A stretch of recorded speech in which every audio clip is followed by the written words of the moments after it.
بسم اللہ الرحمن الرحیم۔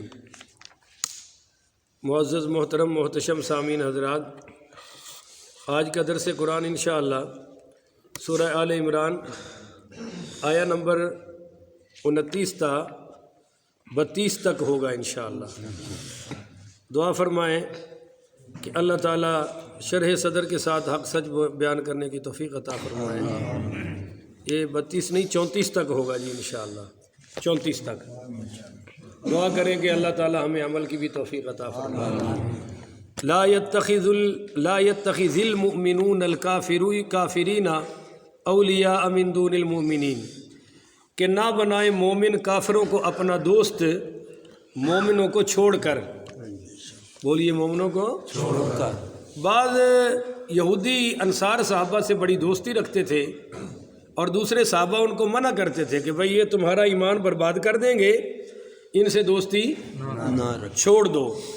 تو انہوں نے دوستی چھوڑی نہیں، تو اس پر یہ قرآن کی آیت نازل ہوئی کہ لا يتخذ المؤمنون الکافرین اولیاء من دون المؤمنین، کہ مومنوں تم کافروں کو اپنا دوست نہ بناؤ مومنوں کو چھوڑ کر۔ حاتب بن ابی بلتع رضی اللہ تعالی عنہ نے خط لکھا مشرکین مکہ کو، تو وہ چاہتے تھے کہ ان سے دوستی اور تعلق، تو کہتے ہیں کہ اس پر بھی آیت نازل ہوئی۔ اب سمجھنا یہ ہے کہ دوستی ہے کیا، تو یاد رکھیے تعلقات رکھنے میں ایک لفظ ہے موالات۔ بولیے کیا لفظ ہے؟ موالات۔ موالات کہتے ہیں دل سے دوستی لگانا، دل سے پیار کرنا۔ یہ تو کافروں سے بالکل حرام ہے۔ بولیے کافروں سے بالکل حرام ہے۔ یہ تو مسلمان سے ہی کرے گا، مومن سے ہی کرے گا، کافر سے ہم ایسی دوستی کر سکتے۔ دوسرا لفظ ہے جی مواسات۔ بولیے مواسات کا مطلب ہے کہ کسی کے دکھ اور درد کے وقت اس کے کام آ جانا۔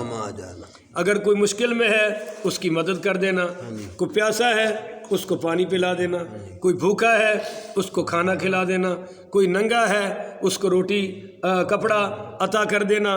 تو یہ اگر کوئی کافر ایسا ہے جو لڑ نہیں رہا، مسلمانوں کے خلاف سازشیں نہیں کر رہا، تو آپ اس کی بھی مدد کر سکتے ہیں، وگرنہ اس کو کیا کہتے ہیں، مسلمان کی تو ضروری ہے، کافر کی اگر کوئی ایسا کافر ہے جو اسلام کے خلاف سازش نہیں کرتا، بک بک نہیں کرتا، جو صحابہ پہ نہیں بھونکتا، جو ختم نبوت کے خلاف نہیں بولتا، تو آپ اس کی مدد کر سکتے ہیں۔ ایک تیسرا لفظ ہے جی مدارات۔ بولیے مدارات کا مطلب جناب یہ ہے کہ خوش اخلاقی سے پیش آنا۔ بولیے خوش اخلاقی سے پیش آنا۔ اس کا پہلا درجہ تو یہ ہے کہ کوئی آپ کے دروازے پر چل کے آ گیا۔ بولیے کوئی دروازے پر چل کر آ گیا۔ آج کل تو لوگ بڑے بے باک ہوتے جا رہے ہیں، بدتمیز ہوتے جا رہے ہیں، یہ لحاظ کرنا چھوڑ گئے ہیں کہ کوئی کافر کوئی دروازے پہ چل کے آ گیا ہے۔ ہمارے جو بڑے گزرے ہیں آپ کے اور ہمارے یہ پنجاب والے، یہ تو بہت بڑا بوجھ ہوتا تھا کہ کوئی چل کے کسی کے دروازے پر آ جاتا تھا تو قتل بھی معاف ہو جاتے تھے اور قرضے بھی معاف ہو جاتے تھے۔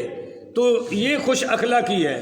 اگر صاف ظاہر ہے کہ آپ کے دروازے پہ کوئی کافر آ گیا ہے تو کھانا آپ اس کو بھی کھلائیں گے، کھلانا پڑے گا جی، یہ نہیں کہ کھلا سکتے ہیں، آپشن نہیں ہے، کھلانا ہی پڑے گا۔ آپ کو دروازہ کھولنا پڑے گا۔ کوئی مہمان رات گزارنا چاہتا ہے تو آپ اس کو دھکا دے کے نکال خواہ وہ کافر ہی کیوں نہ ہو، آپ کو بستر دینا پڑے گا۔ تو یہ ہے مدارات۔ مدارات کا ایک اور درجہ بھی ہے، وہ ذرا غور سے سمجھیے گا، وہ اسی آیت میں آگے آ رہا ہے۔ اس سے شیعہ نے نکالا تقیہ، مگر ہم اس تقیہ کے قائل نہیں جس کے وہ ہیں۔ ہمارا تقیہ کیا ہے؟ وہ قرآن نے اجازت دی ہے۔ بہرحال مدارات کا ایک مطلب یہ بھی ہے کہ اگر ایک بندہ آیا ہے، آپ اس سے نہیں بولیں گے، سلام نہیں لیں گے، اس سے ملاقات نہیں کریں گے، تو وہ اتنا شریر ہے کہ آپ کو نقصان پہنچائے گا۔ آپ کو خواہ وہ مسلمان ہی ہے مگر ہے شریر، تو آپ اس سے بھی اگر رکھ رکھاؤ کر لیں تو کوئی حرج ہے کہ ایک آدمی کے بارے میں حضور پاک پڑھیے صلی اللہ علیہ وآلہ وسلم فرما رہے تھے عائشہ رضی اللہ تعالیٰ عنہا کو کہ یہ بڑا برا بندہ ہے، بڑا گھٹیا آدمی ہے، پر جب وہ قریب آیا تو حضور نے اٹھ کے استقبال کیا اور اس سے ملاقات کی، تو اب عائشہ صدیقہ کہنے لگی یا رسول اللہ کبھی تو آپ فرما رہے تھے بندہ ٹھیک نہیں ہے، ابھی آپ نے اس سے ملاقات کی ہے، فرمایا عائشہ میں نے اس کے شر سے بھی تو بچنا ہے نا، تو شر سے بچنے کے لیے بھی آپ کسی کے ساتھ کوئی معاملہ کر سکتے ہیں۔ ایک چوتھا لفظ ہے مداحنت، مداحنت بولیے، مداحنت، ہاں کے ساتھ مداحنت، یہ کیا ہے کہ دین کے معاملے میں نرمی دکھانا، بولیے دین کے معاملے میں، دین لاوارث ہے نا، ہماری کو فصل کو نقصان پہنچائے ہم نرم ہیں، بولیے نا ذرا، ہمارے کو جانور کو نقصان پہنچائے ہم نرم ہیں، ہماری کو گاڑی کو نقصان پہنچائے ہم نرم ہیں، پر بات آ جائے مدرسے کی، بات آ جائے مسجد کی، بات آ جائے دین کی، تو ہر آدمی دامن بچاتا ہے کہ کہیں یار میرے گلے میں نہ پڑ جائے، کہیں میرا آگے نام نہ آ جائے، تو یہ حرام ہے، بولیے یہ کیا ہے؟ مداحنت کا ایک درجہ اور بھی ہے کہ اگر آپ حق بیان کریں، پتہ بھی ہے کہ یہ بات حق ہے، پر آپ کہتے ہیں اگر میں نے بیان کیا تو میرا تعلق ٹوٹ جائے گا، تو پھر یہ حرام اس لیے ہے کہ تو نے اللہ کے تعلق کو کیا اہمیت دی ہے؟ کیا تیرا رسول پاک سے کوئی تعلق نہیں ہے؟ جب تو مداحنت میں صحابہ کے دشمن کو سینے سے لگا رہا ہے اور وہ تیرے سامنے بیٹھا بھونک رہا ہے اور تو کہتا ہے نہیں جی ایسی بات نہیں کرنی چاہیے، یہ تو غلط بات ہے، یہ تو غلط بات ہے، تو بھائی اس سے تجھے تعلق کا احساس ہے؟ کیا صحابہ سے تیرا کوئی رشتہ نہیں ہے جنہوں نے سب کچھ حضور پر لٹا دیا تھا، سب کچھ حضور پہ قربان کیا، کچھ بھی نہیں بچایا؟ تو یہ حرام ہے، بولیے یہ حرام ہے، اس سے ہمیں بچنا چاہیے، اللہ تعالی ہمیں اس سے محفوظ فرمائے۔ اب آپ کو آیت کا ترجمہ صحیح سمجھ آئے گا کہ اللہ تعالیٰ نے فرمایا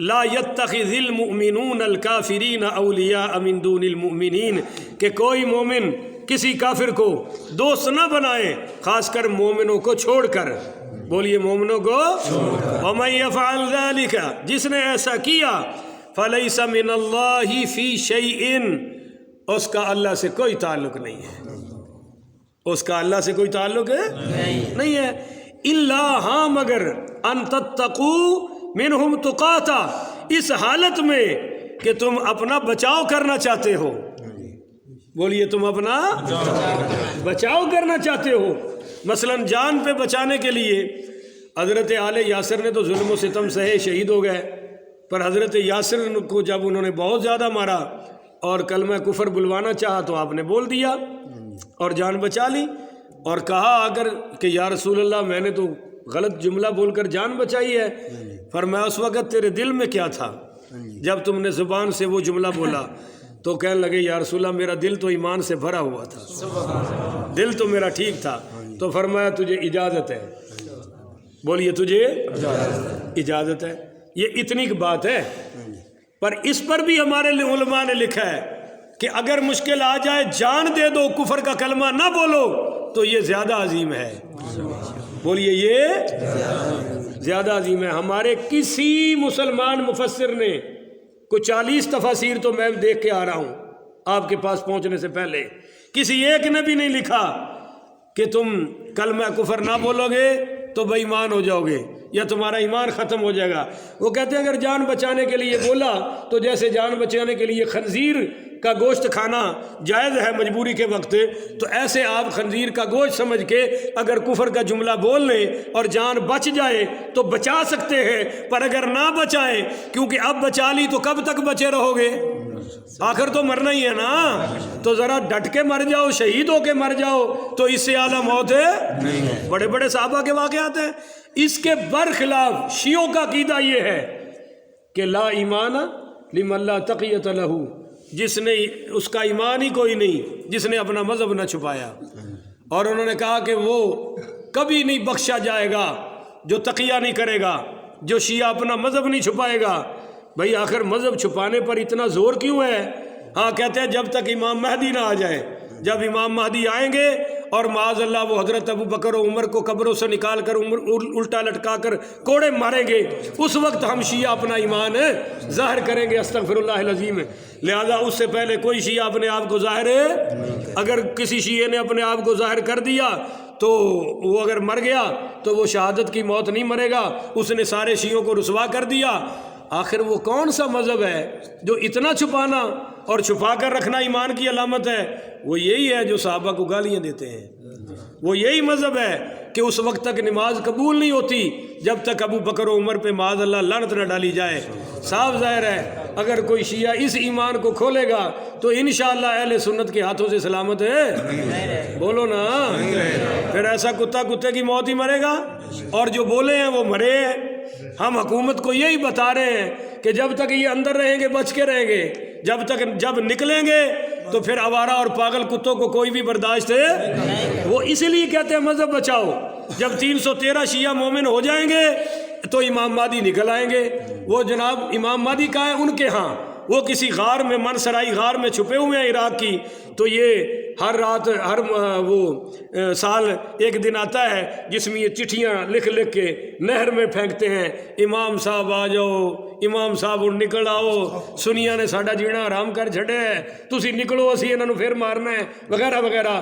تو ایسا ایک ہوائی سا فضائی سا مذہب بنا رکھا ہے، ان کے اس مذہب کا قرآن کی اس آیت سے کوئی تعلق ہے؟ کیونکہ میں نے ابھی شیعہ کی تفاسیر پڑھی ہے، وہ کہتے ہیں جی دیکھو یہاں سے تقیہ آ رہا ہے، یہاں سے تقیہ آ رہا ہے، تو یہاں کوئی تقیہ، یہ تو کوئی ایسے ہی ہے جیسے کوئی خنزیر روسٹ کر کے بیٹھ کے کہے جی قرآن میں نہیں آیا خنزیر کھا لو۔